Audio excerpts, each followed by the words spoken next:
हज़रत सुलेमान अलैहिस्सलाम ज़मीन के मशारिक़ व मग़ारिब के मालिक थे। आप अलैहिस्सलाम ने अहले दुनिया और इसकी तमाम मखलूक़ात पर तकरीबन 750 साल तक हुकूमत की। इसके साथ साथ आप अलैहिस्सलाम को हर जानदार चीज़ की ज़ुबान का इल्म भी अता फरमाया गया था। आज की वीडियो में हम आपको हज़रत सुलेमान अलैहिस्सलाम की बादशाहत और आप अलैहिस्सलाम की हयात मुबारका के ईमान अफरोज़ वाक़यात तफसील से बताएंगे। नाज़रीन, हज़रत सुलेमान अलैहिस्सलाम का सिलसिला नसब हज़रत इब्राहीम अलैहिस्सलाम से जा मिलता है। आप अलैहिस्सलाम के वालिद माजिद हज़रत दाऊद अलैहिस्सलाम अल्लाह ताला के एक बरगुज़ीदा नबी और रसूल थे। कुरान मजीद की 7 सूरतों में 16 मकामात पर हज़रत सुलेमान अलैहिस्सलाम का तज़किरा किया गया है। हज़रत सुलेमान अलैहिस्सलाम को अल्लाह ताला ने इल्म व हिकमत, फ़हम व फ़रासत, फ़तानत व ज़िहानत और बेपनाह क़ुव्वत फ़ैसला से नवाजा था। एक मर्तबा हज़रत दाऊद अलैहिस्सलाम के दरबार में 2 अफराद एक मुकदमा लेकर हाजिर हुए। उनमें एक बकरी वाला और दूसरा किसान था। किसान ने दावा किया कि इस शख्स की बकरियों ने मेरे खेत में घुसकर उसे तबाह व बर्बाद कर डाला। हज़रत दाऊद अलैहिस्सलाम ने अपने इल्म और तजर्बे के पेश नज़र फैसला दिया कि खेती का नुकसान बकरियों के रेवड़ की कीमत के बराबर है, लिहाजा बकरियों का पूरा रेवड़ बतौर तावान मुद्दई को दे दिया जाए। फरीकैन अदालत से बाहर निकले तो दरवाजे पर नौउमर हज़रत सुलेमान अलैहिस्सलाम से मुलाकात हो गई। उन्होंने मुकदमे के बारे में दरियाफ्त किया और फैसला सुनकर दोनों को लेकर वालिद माजिद की खिदमत में हाजिर हुए और गुजारिश की, अगर इजाज़त हो तो मैं इस फैसले के मुतालिक अपनी राय पेश करूं। इजाज़त मिलने पर हज़रत सुलेमान अलैहिस्सलाम बोले, ऐ अल्लाह के नबी, आप बकरियां खेत वाले को दे दें ताकि वो उनसे फ़ायदा उठाता रहे, और खेत की ज़मीन बकरियों वाले के सपुर्द कर दें कि वो उसमें काश्त करके खेत को उसी हालत में दोबारा ले आए जैसा बकरियों के चरने से पहले था। फिर खेत वापस किसान को दे दें और बकरियां बकरी वाले को। हज़रत दाऊद अलैहिस्सलाम को ये फैसला बहुत पसंद आया। इस फैसले का जिक्र कुरान मजीद की सूरह अंबिया में किया गया है। और दाऊद और सुलेमान को याद कीजिए कि जब वो खेत के मामले में फैसला कर रहे थे कि कुछ लोगों की बकरियां रात को चर गई थीं और हम उनके फैसले में मौजूद थे और हमने उसका सही फैसला सुलेमान को समझा दिया था। एक मर्तबा 2 औरतें हज़रत सुलेमान अलैहिस्सलाम के सामने पेश हुईं। मुकदमा यह था कि दोनों औरतें एक नौमौलूद बच्चे की दावेदार थीं। एक ने बताया कि चंद दिन के वक्फे से हम दोनों के बतन से लड़के पैदा हुए। दूसरी औरत के बच्चे को भेड़िया ले गया। उस औरत ने एक मंसूबे के तहत मेरे बच्चे को उठा लिया और मशहूर कर दिया कि भेड़िया मेरे बच्चे को ले गया है। हज़रत सुलेमान अलैहिस्सलाम ने जल्लाद को हुक्म दिया कि तलवार से बच्चे के 2 टुकड़े कर दे और बच्चा दोनों औरतों में आधा आधा तकसीम कर दिया जाए। ये अजीब व गरीब फैसला सुनने के बाद बच्चे की असल माँ तड़प उठी। बेकरारी के आलम में उसने रो कर कहा, नहीं नहीं, ये बच्चा उसी औरत का है, उसे दे दिया जाए। हज़रत सुलेमान अलैहिस्सलाम ने ममता के जज्बे से सरशार असली माँ को उसका बच्चा दिला दिया। हज़रत सुलेमान अलैहिस्सलाम ने दुआ मांगी, ऐ मेरे परवरदिगार, मेरी मग़फ़िरत फरमा और मुझे ऐसी बादशाही अता कर जो मेरे बाद किसी को भी मयस्सर न हो, बेशक तू बड़ा अता फरमाने वाला है। हज़रत सुलेमान अलैहिस्सलाम की ये दुआ अल्लाह के दीन के गलबे के लिए थी। चुनांचे अल्लाह तबारक व तआला ने दुआ कबूल फरमाई और उन्हें अज़ीमुश्शान हुकूमत अता फरमाई। आप अलैहिस्सलाम पूरी दुनिया के बादशाह बन गए। दुनिया की हर शय आपकी मुती और फरमाबरदार हो गई। आप अलैहिस्सलाम हवा को हुक्म देते तो वो महीनों का सफ़र घंटों में तय कर देती। चरिंद परिंद हर हुक्म की ताबेदारी के लिए हाजिर होते। सरकश जिन्नात हर वक्त हाथ बांधे अहकामात की बजावरी के लिए तैयार रहते और शयातीन जंजीरों में जकड़े रहते। इब्न अबी हातिम ने हज़रत सईद बिन जुबैर रज़ी अल्लाह तआला अन्हु से नकल किया है कि तख्ते सुलेमानी पर 6 लाख कुर्सियां रखी जाती थीं, जिन पर हज़रत सुलेमान अलैहिस्सलाम के साथ अहले ईमान इंसान और उनके पीछे अहले ईमान जिन्नात बैठते थे। फिर परिंदों को हुक्म होता कि वो तख्त पर साया कर लें ताकि आफताब की तपिश से तकलीफ न हो। हवा इस अजीमुश्शान तख्त को उठाकर जहाँ का हुक्म होता वहाँ पहुँचा देती। बाज़ रिवायात में है कि इस हवाई सफ़र के वक्त पूरे रास्ते हज़रत सुलेमान अलैहिस्सलाम सर झुकाए اللہ تبارک و تعالیٰ کے ذکر میں مشغول رہتے تھے۔ ناظرین، اللہ تعالیٰ نے جنات اور شیاطین کو بھی حضرت سلیمان علیہ السلام کے تابع اور فرما بردار بنا دیا تھا، جو نوکروں چاکروں کی طرح آپ کا ہر حکم بجا لاتے۔ وہ آپ علیہ السلام کے لیے سمندر کی تہہ سے قیمتی موتی ہیرے جواہرات نکال لاتے۔ حضرت سلیمان علیہ السلام کو بڑی اور خوبصورت عمارتیں بنانے کا شوق تھا، چنانچہ وہ آپ علیہ السلام کے حکم پر شاندار عمارتیں بناتے۔ اگر ان میں سے کوئی سرکشی کرتا تو حضرت سلیمان علیہ السلام اسے سزا دیتے اور زنجیروں میں جکڑ دیتے۔ قرآن کریم کی سورہ انبیاء میں ارشاد ہے، ہم نے بہت سے شیاطین بھی ان کے تابع کیے تھے جو ان کے فرمان سے غوطے لگاتے تھے اور اس کے سوا بھی بہت سے کام کرتے تھے اور ان کے ناظرین، اللہ رب العزت نے حضرت سلیمان علیہ السلام کو معجزے کے طور پر ایک انگوٹھی عطا فرمائی۔ اس انگوٹھی کو جنت سے اتارا گیا اور اسے سب سے پہلے حضرت داؤد علیہ السلام کے سپرد کیا گیا۔ پھر حضرت داؤد علیہ السلام کی وفات کے بعد یہ انگوٹھی ان کے بیٹے حضرت سلیمان علیہ السلام کی ملکیت میں آ گئی۔ احادیث مبارکہ کی روح سے یہ بات واضح ہے کہ حضرت سلیمان علیہ السلام کی انگوٹھی کے نگینے میں کلمہ طیبہ نقش تھا اور اس انگوٹھی کا رنگ آسمانی تھا۔ اس انگوٹھی کی تاثیر یہ تھی کہ انسان، حیوان، چرند پرند، جن اور پریاں سب حضرت سلیمان علیہ السلام کے پاس کھینچے چلے آتے تھے۔ حضرت سلیمان علیہ السلام سرکار دو عالم صلی اللہ تعالیٰ علیہ وسلم کے نام کی انگوٹھی پہن کر امور سلطنت بڑے اچھے طریقے سے چلاتے تھے، اور جب یہ انگوٹھی ان کے پاس نہ ہوتی تو ان کے دل کو سکون اور اطمینان نہ ہوتا۔ حضرت سلیمان علیہ السلام کی وفات کے بعد یہ انگوٹھی غائب ہو گئی۔ ناظرین، حضرت سیدنا آدم علیہ السلام کے دنیا میں تشریف لانے کے بعد اللہ رب العزت نے انہیں شمشاد نامی درخت کی مضبوط لکڑی سے بنا ہوا اور سونے کا کام کیا ہوا 3 گز لمبا اور 2 گز چوڑا ایک انوکھا صندوق عطا فرمایا، جو کہ منتقل ہوتا ہوا حضرت سیدنا موسیٰ علیہ السلام تک پہنچا۔ اس صندوق کو تابوت سکینہ کہا جاتا ہے۔ حضرت سیدنا آدم علیہ السلام کو جب صندوق ملا تو اس میں تمام انبیاء کرام علیہم السلام اور ان کے مکانات کی تصویریں تھیں۔ سرکار دو عالم صلی اللہ تعالیٰ علیہ وسلم اور آپ کے مقدس مکان کی تصویر ایک سرخ یاقوت میں تھی۔ اس تصویر میں آپ صلی اللہ علیہ وسلم نماز کی حالت میں تھے، جبکہ آس پاس صحابہ کرام رضی اللہ تعالیٰ عنہم موجود تھے۔ یہ تصویریں قدرتی تھیں، انسان کی بنائی ہوئی نہیں تھیں۔ جب حضرت موسیٰ علیہ السلام کو یہ صندوق ملا تو آپ اس میں اپنا خاص سامان رکھنے لگے۔ اس کے علاوہ صندوق میں تورات شریف کی تختیوں کے ٹکڑے، جنتی لاٹھی، حضرت سیدنا موسیٰ علیہ السلام کا لباس مبارک، حضرت سیدنا ہارون علیہ السلام کا امامہ اور ان کی لاٹھی، حضرت سیدنا سلیمان علیہ السلام کی انگوٹھی اور بنی اسرائیل پر نازل ہونے والا من و سلوہ بھی موجود تھا۔ تعالیٰ ہے وہ پتھر میں چھپے کیڑوں کو کس طرح اور کیسے رزق دیتا ہے، یہ اسی کی حکمت و طاقت ہے۔ ناظرین، ایک مرتبہ حضرت سلیمان علیہ السلام کا دربار پورے جاہ و جلال کے ساتھ منعقد تھا۔ حضرت سلیمان علیہ السلام نے ہدہد پرندے کو غیر حاضر دیکھ کر فرمایا، میں ہدہد کو موجود نہیں پاتا، کیا وہ واقعی غیر حاضر ہے؟ اگر اس کی غیر حاضری بے وجہ ہے تو میں اسے سخت سزا دوں گا یا اسے ذبح کر دوں گا۔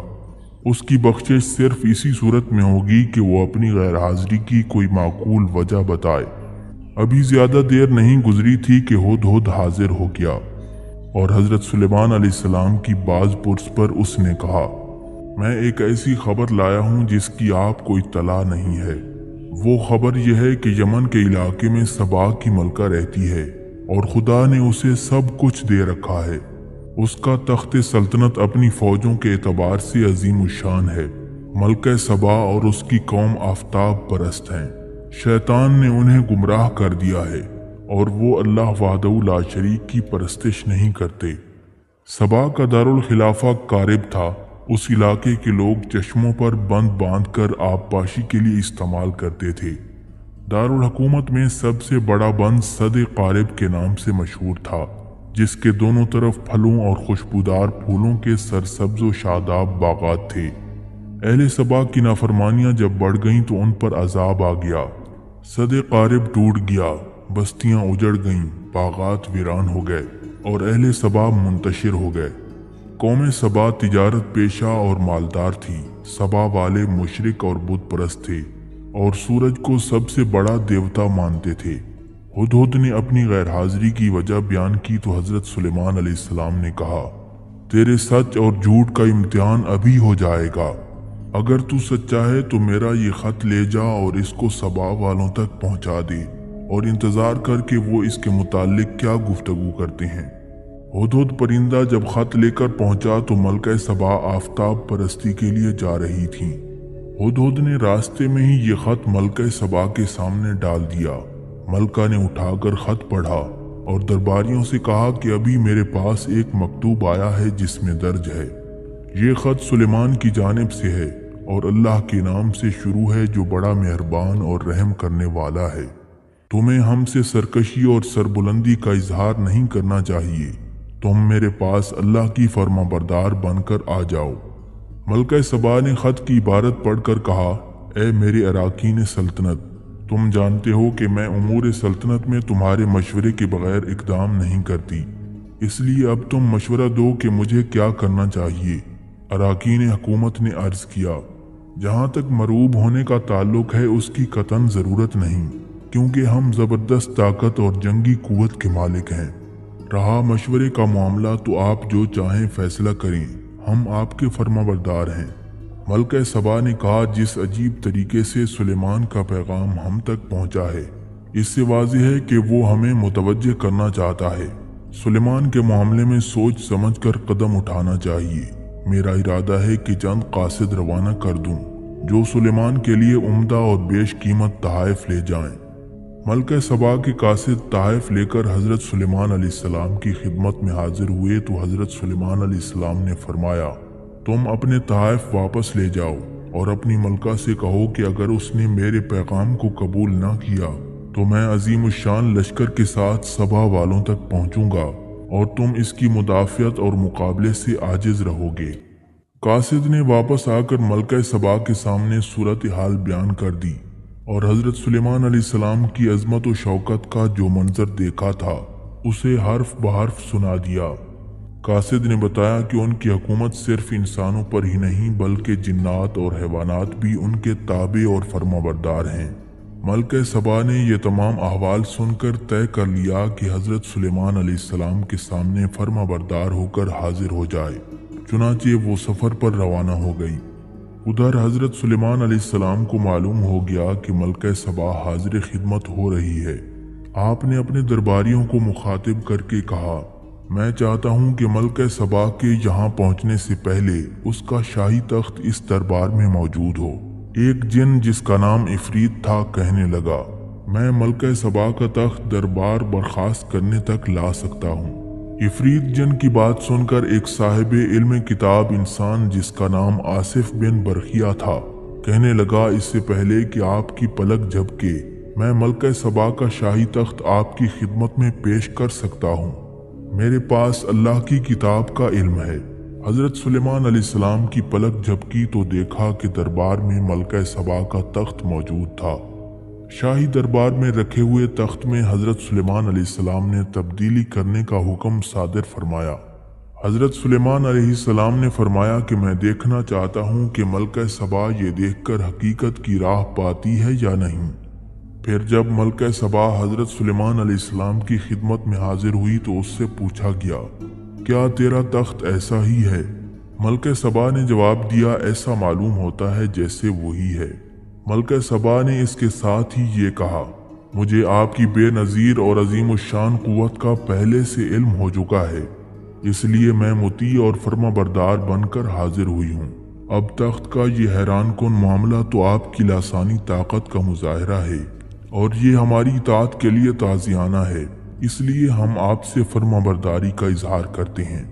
حضرت سلیمان علیہ السلام نے جنات اور انسان فنکاروں کی مدد سے ایک عالیشان محل تعمیر کروایا تھا جو آبگینوں کی چمک، رنگوں کی دمک، پتھروں کی رفت اور عجیب و غریب دستکاری کی وجہ سے بے مثال تھا۔ اس میں داخل ہونے کے لیے صحن سے گزرنا پڑتا تھا۔ صحن کی جگہ ایک بڑا حوض کھدوا کر پانی سے لبریز کر دیا گیا۔ हौज में पानी की तरह शफाफ आबगीनों और बलोरों के टुकड़ों से ऐसा नफीस फर्श बनवाया कि देखने वाले की निगाह धोखा खाकर यकीन कर लेती थी कि सियान में शफाफ पानी बह रहा है। मलका सबा कसरे शाही में क़याम के लिए महल के सामने पहुंची तो उसने देखा कि शफाफ पानी बह रहा है। पानी में उतरने के लिए उसने कपड़ों को पिंडली से ऊपर उठा लिया। हजरत सुलेमान अलैहिस्सलाम ने ये देखकर फरमाया, ये पानी नहीं है बल्कि सारा महल और उसका खूबसूरत सिहन चमकते हुए आबकीनों से बनाया गया है। ये मंजर देखकर मलका की आंखें शर्म से झुक गईं और उसके लाशऊर में छुपी हुई बड़ाई ने निदामत से सर झुका लिया। मलका ने नादिम और शर्मशार होकर बारगाह इलाही में इकरार किया, मासवाए अल्लाह की परस्तिश करके मैंने अपने नफ्स पर बहुत बड़ा जुल्म किया, मगर अब मैं सुलेमान के साथ होकर सिर्फ एक खुदा पर ईमान लाती हूँ जो तमाम कायनात का कार है। को खाना खिलाने के लिए अल्लाह तबारक व तआला से इजाज़त तलब की कि ऐ मेरे परवरदिगार, अगर आप मुझे इजाज़त दें तो मैं आपकी तमाम मखलूक़ात को पूरे साल खाना खिलाना चाहता हूँ। अल्लाह ताला ने आपके पास वही भेजी कि तू इस पर हरगिज़ कुदरत नहीं रखता। हज़रत सुलेमान अलैहिस्सलाम ने दरख्वास्त की, या इलाही, एक हफ्ते के लिए मखलूक खुदा को खाना खिलाने की इजाज़त दे दें। अल्लाह ताला की तरफ से जवाब मिला कि तू इसकी भी ताकत नहीं रखता। हज़रत सुलेमान अलैहिस्सलाम ने फिर दरख्वास्त की, ऐ अल्लाह, एक दिन के लिए इजाज़त दे दें। अल्लाह ताला ने वही भेजी कि तू इसकी भी कुदरत नहीं रखता। लेकिन अल्लाह ताला ने आपको मखलूक खुदा की एक दिन की ज़ियाफ़त की इजाज़त फरमा दी। इजाज़त मिलते ही हज़रत सुलेमान अलैहिस्सलाम ने तमाम जिन्नात और इंसानों को हुक्म दिया कि वो तमाम मखलूक़ात की ज़ियाफ़त के लिए हलाल जानवर जमा करें। आप अलैहिस्सलाम का हुक्म मिलते ही जिन्नात और इंसानों ने तमाम हलाल जानवरों को ज़िबा करके बड़ी बड़ी देगें तैयार कर लीं। अल्लाह के नबी की तरफ से मखलूक खुदा के लिए ये इतनी बड़ी ज़ियाफ़त थी जिसका तसव्वुर करना भी मुश्किल है। जिन्नात ने पके हुए खानों को जब बड़े बड़े जंगलों में फैला दिया तो उनकी लंबाई और चौड़ाई 1 महीने की मसाफत के बराबर बन गई। पकवानों को ताज़ा रखने के लिए हज़रत सुलेमान अलैहिस्सलाम ने हवा को हुक्म दिया कि खाने पर चलती रहे ताकि खाना ख़राब न होने पाए। फिर जब खाना खिलाने का वक्त आया तो अल्लाह ताला ने हज़रत सुलेमान अलैहिस्सलाम पर वही भेजी, ऐ सुलेमान, तू मखलूक़ात में से किस से दावत शुरू करेगा? हज़रत सुलेमान अलैहिस्सलाम ने फरमाया कि मैं समंदर के जानवरों से शुरू करूँगा। अल्लाह ताला ने समंदर की एक मछली को हुक्म दिया कि सुलेमान अलैहिस्सलाम की ज़ियाफ़त में से खा ले। मछली ने समंदर के पानी में से सर बाहर निकाला और कहा, ऐ सुलेमान, मैंने सुना है कि आपने ज़ियाफ़त का दरवाज़ा खोल दिया है और आज मेरी ज़ियाफ़त आप करेंगे। हज़रत सुलेमान अलैहिस्सलाम ने फरमाया, ऐसा ही है, और अब तू खाना शुरू कर। ये सुनकर मछली आगे बढ़ी और दस्तरखान के एक सिरे से खाना शुरू कर दिया।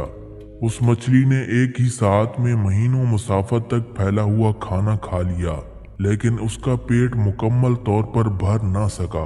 उसने आवाज़ लगाई, ऐ सुलेमान, मुझे खाना खिलाओ ताकि मेरी भूख खत्म हो सके। ये मंजर देखकर हज़रत सुलेमान अलैहिस्सलाम ने हैरानगी से फरमाया, तू सब कुछ खा गई है और अभी भी तेरा पेट नहीं भरा? ये सुनकर मछली बोली, क्या मेहमान के लिए मेज़बान का ऐसा जवाब होता है? ऐ सुलेमान, खूब जान लो कि जितना खाना आपने पकवाया है उतना खाना मेरा अल्लाह मुझे दिन में 3 मरतबा देता है, जबकि आज आपकी ज़ियाफ़त मेरे रोज़मर्रा खाने में कमी की वजह बन गई है। ये सुनकर हज़रत सुलेमान अलैहिस्सलाम बारगाह इलाही में सजदा रेज़ हो गए और कहने लगे, पाक है वो ज़ात जो मखलूक़ात की रोज़ियों के साथ कफ़ालत करने वाली है। हज़रत सुलेमान अलैहिस्सलाम के इस वाक़े से ये पता चलता है कि दुनिया भर में इंसानों समेत पाई जाने वाली तमाम मखलूक़ात, खा वो एक नन्ही सी चींटी हो या समंदर की देव हैकल वेल मछली, सबका राज़िक अल्लाह। नाज़रीन, हज़रत दाऊद अलैहिस्सलाम ने बैतुल मुक़द्दस की बुनियाद उस मकाम पर रखी थी जहाँ हज़रत मूसा अलैहिस्सलाम का खैमा नस्ब किया गया था। इस इमारत के पूरा होने से पहले हज़रत दाऊद अलैहिस्सलाम की वफ़ात का वक्त आ गया तो आप अलैहिस्सलाम ने अपने फर्जंद अर्जमंद हज़रत सुलेमान अलैहिस्सलाम को उसकी तकमील की वसीयत फरमाई। चुनाचे हज़रत सुलेमान अलैहिस्सलाम ने जिन्नात को इस इमारत की तकमील का हुक्म दे दिया। जब आप अलैहिस्सलाम की वफ़ात का वक्त करीब पहुंचा तो आपने दुआ की कि आप अलैहिस्सलाम की वफ़ात जिन्नात पर ज़ाहिर ना हो, ताकि जिन्नात अमारत की तकमील तक मसरूफ़ अमल रहें और उन्हें जो इल्म गैबी का दावा है वो बातिल हो जाए। फिर आप अलैहिस्सलाम मेहराब में दाखिल हुए और हस्ब आदत नमाज के लिए अपने असा के साथ टेक लगाकर खड़े हो गए।